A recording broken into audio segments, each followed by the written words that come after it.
Bah, c'est l'histoire de Tarek et Fouad, deux frères qui ont grandi à Bruxelles. Et voilà, ils ont un rêve, ils veulent réaliser ce rêve. Mais bon, parfois il y a des obstacles intérieurs, extérieurs et ils doivent faire avec. Voilà. We love cinema. Tarek, c'est un champion de MMA et il a l'opportunité d'aller combattre dans la plus grosse organisation du monde, aux États-Unis. Il va tout faire pour essayer d'arriver à ce rêve. Alors que Fouad, voilà, lui, c'est encore un enfant de 12 ans, jeune adolescent. Lui, il est amoureux d'une fille dans sa classe et son rêve, c'est de lui parler. Donc voilà, on va suivre vraiment ces deux personnages à travers les rues de Bruxelles, d'où le titre BXL. On a toujours été à Bruxelles, mais on a toujours été à l'extérieur. Et donc, pour nous, c'était important d'essayer de filmer le plus possible à l'extérieur.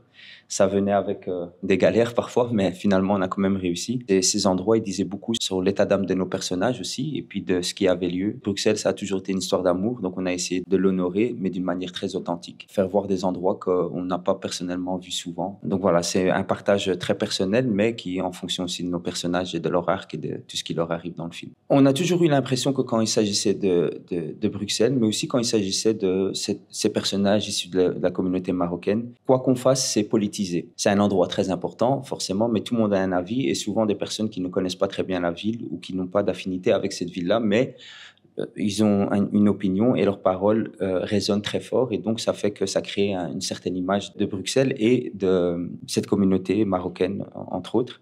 Et donc pour nous, on trouvait ça intéressant de commencer ce film avec ça. Voici comment le monde regarde la ville, comment le monde regarde ces personnages-là. Et maintenant, passer 2 heures avec ces personnes-là pour voir en fait qui ils sont réellement, pour avoir une meilleure compréhension, mais aussi peut-être une plus grande empathie pour des gens qui essayent, comme tout le monde, un peu dans le monde. Et donc mélanger ça avec cette pop culture, avec un Jacques Brel. On est très grand fan de Jacques Brel. Et le sandwich, bien évidemment, la mitraillette, c'est un classique. Je pense qu'on pouvait pas parler d'une ville et parler aussi de ces personnages-là sans commencer avec des images de Bruxelles, avec un sandwich et avec du Jacques Brel. Combo gagnant, quoi. Ouais. Et on remercie la Fondation Jacques Brel pour les droits, parce que c'était vraiment la chose qu'on voulait absolument. Ça aurait été compliqué de pas commencer avec Jacques Brel. Le film n'aurait pas été complet.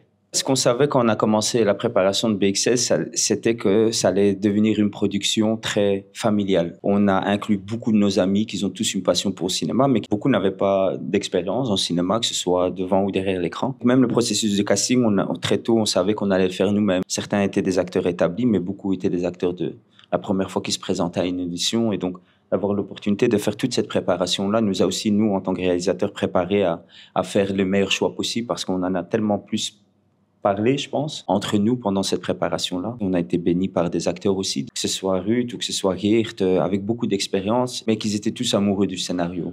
Et donc, en fonction de ça, ils ont tous non seulement donné le maximum parce que c'est des professionnels, mais aussi vis-à-vis des autres acteurs, prendre un peu ce rôle de mentor et prendre le temps et de leur expliquer certaines choses pendant que nous, on était par exemple occupés avec d'autres choses. Donc, c'était vraiment très familial et c'était une belle expérience, je pense aussi pour les nouveaux acteurs d'avoir ces personnes-là qui n'étaient pas là juste pour faire leur scène, mais que en dehors de ça, pendant les repas, avant, après, pendant les répètes, ils étaient vraiment très proches, quoi. Et ça, c'était cool à voir. Ouais.